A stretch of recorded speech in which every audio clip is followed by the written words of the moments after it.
बिस्मिल्लाहिर्रहमानिर्रहीम। Welcome back my YouTube channel. My viewers, मैं आपको दिल से वेलकम करती हूँ।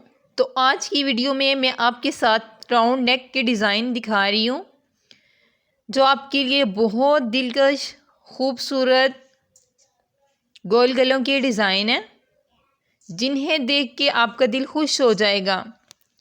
वीडियो स्टार्ट करने से पहले अगर वीडियो पे नए हैं तो वीडियो देखने से पहले मेरे चैनल को सब्सक्राइब कर दें और बेल आइकन के बटन को प्रेस कर दें, ताकि हर आने वाली वीडियो की अपडेट आप तक पहुंचती रहे।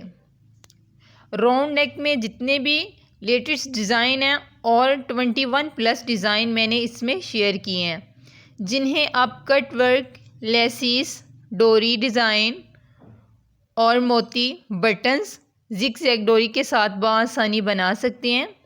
इन सब के लिए आपको यूट्यूब पर मुकम्मल ट्यूटोरियल मिल जाएगा, जिसमें आपको फुल कटिंग स्टिचिंग आपको दिखाई जा रही है।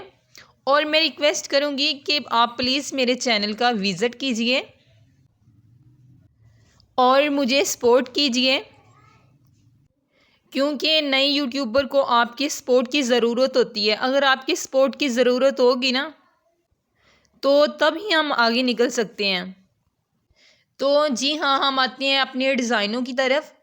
ये गोल गलों के डिज़ाइन बहुत ही प्यारे हैं, जिन्हें बहुत ज़्यादा लोग पसंद करते हैं। तो इसी तरह की डिज़ाइन आप अपनी कुर्तों पे और शर्ट्स पे आप बना सकती हैं, जिससे आपकी शर्ट्स की लुक बहुत प्यारी लगेगी। और जो हेल्दी ख़वातीन होती हैं, उनका अक्सर कहना होता है कि हमारे गले गोल होने चाहिए, क्योंकि मेरे पास बहुत लेडीज़ आती हैं जो कहती हैं कि जो हेल्दी होती हैं, जो कहती हैं कि हमारे गले गोल होने चाहिए, चाहे जौन सा मर्जी डिज़ाइन लगा दो, लेकिन गोल गला होना चाहिए। तो गोल गलों में बहुत प्यारे डिज़ाइन होते हैं, बहुत डिसेंट डिज़ाइन होते हैं, जो दिखने में भी बड़े प्यारे लगते हैं। तो इंशाल्लाह अब मिलेंगे नेक्स्ट वीडियो में। तब तक के लिए अल्लाह हाफिज़।